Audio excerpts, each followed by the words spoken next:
Just for fun, how much do you know?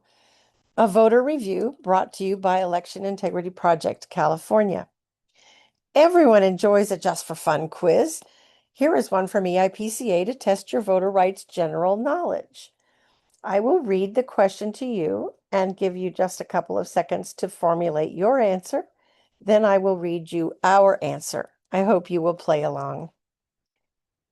Number 1, dropping your ballot off in a sealed envelope at a polling location or the elections office is voting in person.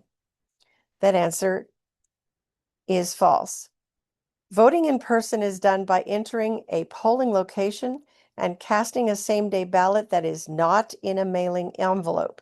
Provisional and conditional ballots are in envelopes but are not mailed and are still considered voting in person. Number 2, voters must show ID to cast a ballot. That answer is false. The exception is a first-time voter in a federal election who registered without providing an ID or social security number.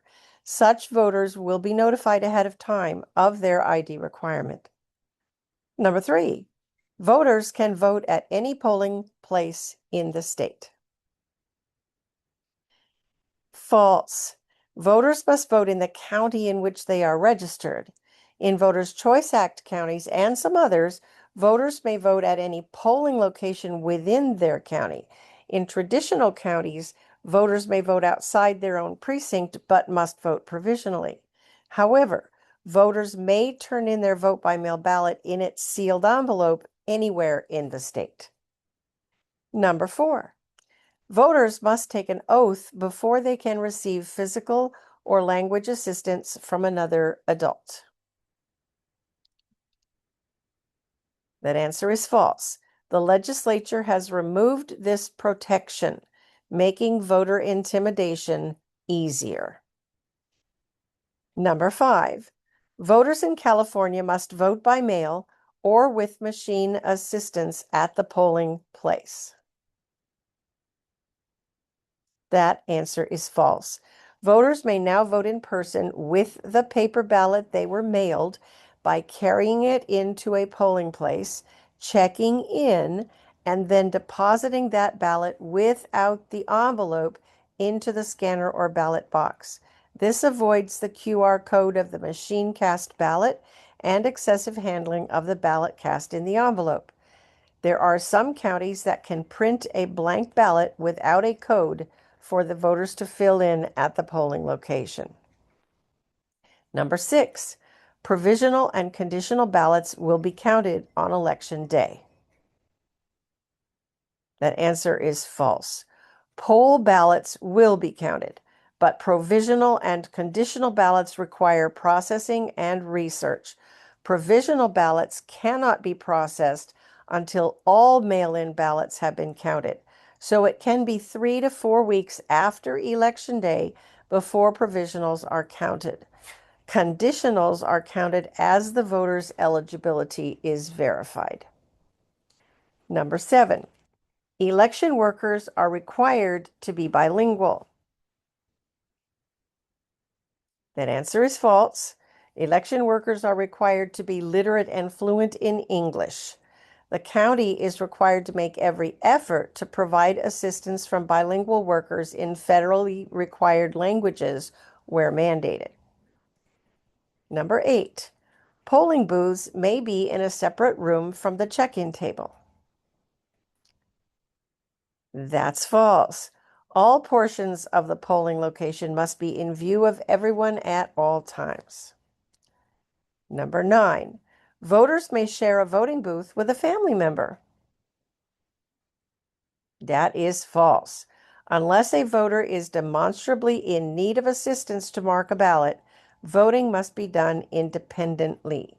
If the voter needs assistance, the poll worker at the check-in station must be notified and the voter's name recorded on the assisted voter list.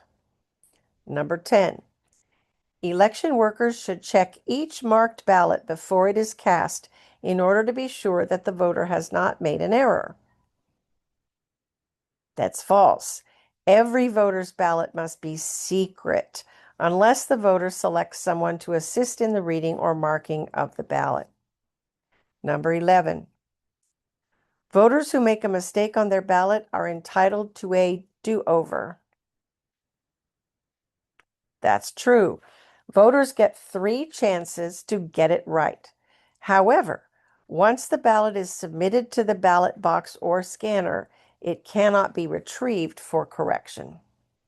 Number 12. Voters not on the precinct list or electronic poll book are entitled to vote with a provisional ballot. That is true. No one can be denied a ballot, but if the voter's eligibility cannot be immediately verified, the voter must be voting provisionally.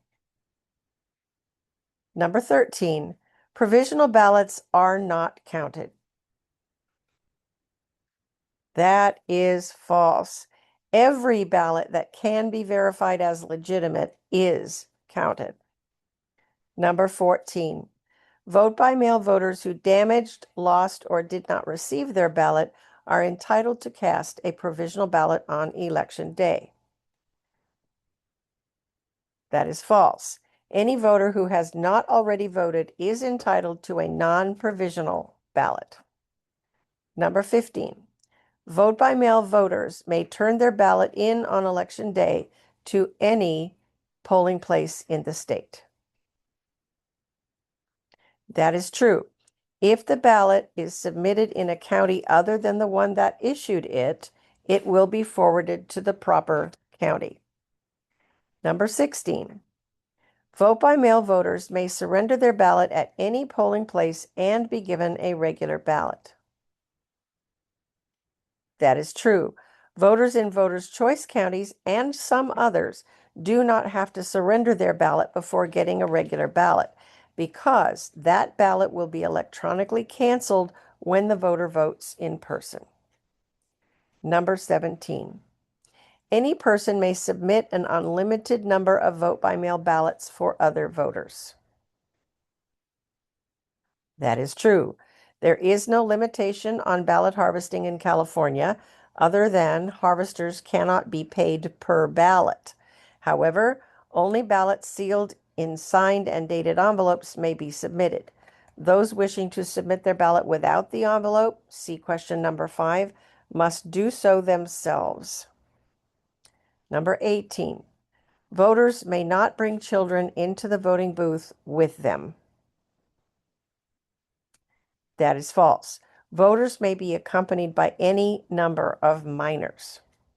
Number 19, voters may not wear, display, or distribute any campaign paraphernalia within 100 feet of any polling place, including a ballot drop box.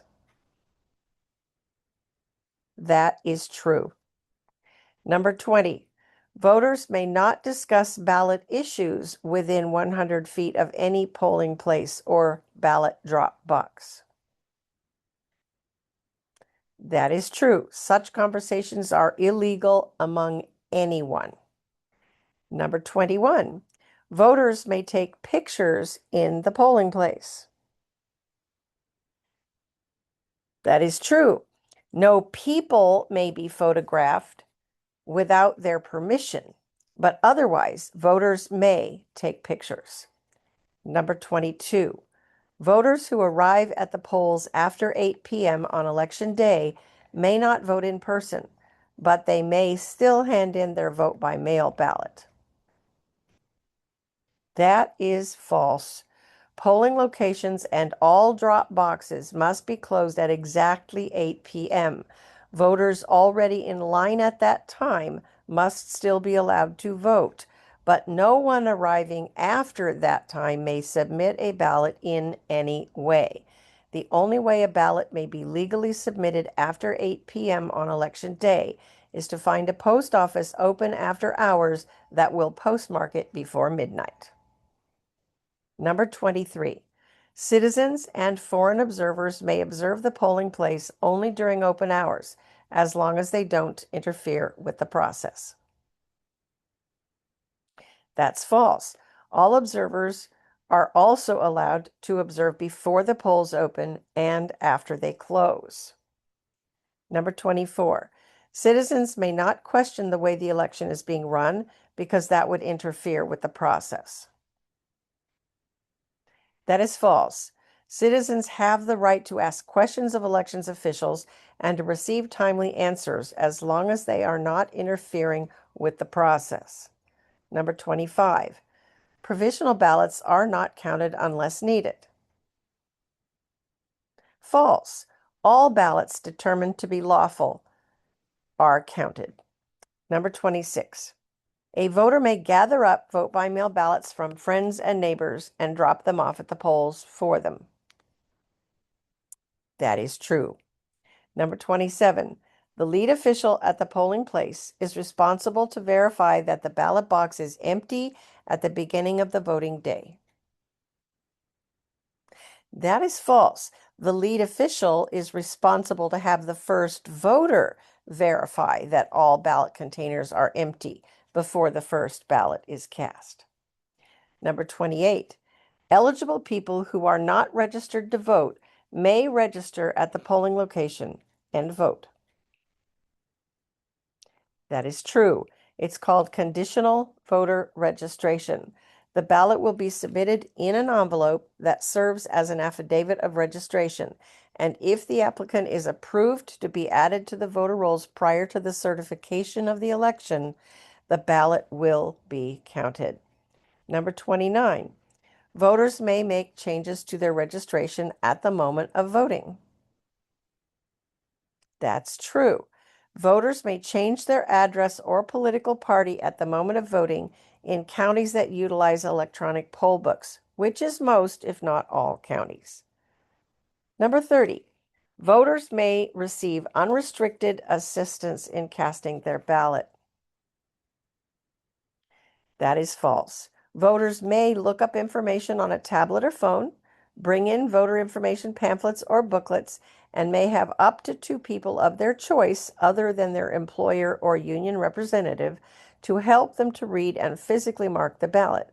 Collaboration regarding choices, however, is forbidden. Number 31, California citizens have the right to observe all election processes, be close enough to see and hear, to ask questions and get answers, and in some circumstances challenge procedures that appear unlawful. That is true. Citizen oversight is the only way to keep the bureaucracy in check and ensure a better chance of reliable election results. The old adage is true: while the cat's away, the mice will play. We must all do our part to keep the republic. See IPCA's recent articles on ways you can be a valuable citizen observer. Number 32 and last question. Once the election is called on election night, the election is final. That is false. That call is only the media's best prediction. The official results in California are certified by each county 30 days after Election Day, and statewide by the Secretary of State 45 days after Election Day. Until then, nothing is final, and election night calls are frequently reversed before certification. Thank you for playing along. I hope you have learned something, and we give blessings to you until next time.